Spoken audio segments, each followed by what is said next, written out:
Kejingilakay menenmet apedeng ke Chelsea Persya ya Camillus Brock ke Chelsea keljob da ala not cool lembaka cool balatep daw Romelu Lukaku hakimnit ke Khatsan bot sagakot naw hakim siat hakimnit ke balai pawai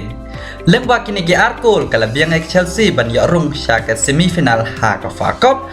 kadba Camillus Brock baladep ban penrem ya ka manajet jinglakay baladep hakan ge jinglakay ke klem yo tangkawai ke shot on target kadba ke Chelsea ke yo Southly bat artli kilarung hakol ke jinglakay ke quarter final shibit janmet ke Crystal Palace kan yakun bersya ya ke Everton hakopor nriu beje kadba ke Southampton kan yakun bersya ya ke Man City hakopor Rajteng kadba ke Liverpool kan yakun bersya ya ke Nottingham Forest hakopor Katway Steng men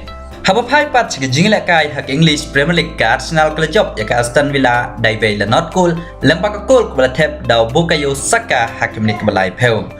lembaka ni ke shikol ke labiang ke Arsenal ban ya khori ke lai point bapran hak ni ke jingjikun bantam saw point ya ke manajet babat hak redan ke besan ke Arsenal kleyo san po saw point ke arho prat li ke jinglakay baladep kadba ke manajet san peu point ke arho kundai li ke jinglakay baladep kamut ke Arsenal kadang don sakawai ke jinglakay halakti Haba page ke jinglakay hakali Q1 ka Lens kala job ya Clermont Foot dalai lewi cool kadba kalile kala job ya Nantes tang lewi not cool ke jinglakay shibit janmet ke PSG kan yakun bersya ya ka Monaco ya ke jinglakay plan pe tengba VH1 Haba pai pat ke jinglakay haka La Liga ke Valencia kala job ya ke Elche tang lewi not cool ke Osasuna kala job ya ke Levante dalai lewi cool kadba ke Atletico Madrid kala job ya ke Rayo Vallecano daiwei la not cool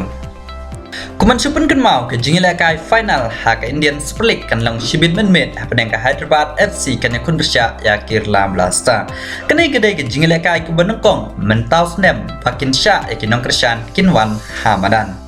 Teperlok tang kini gini kendo pat hakawai ke video kuplay shibona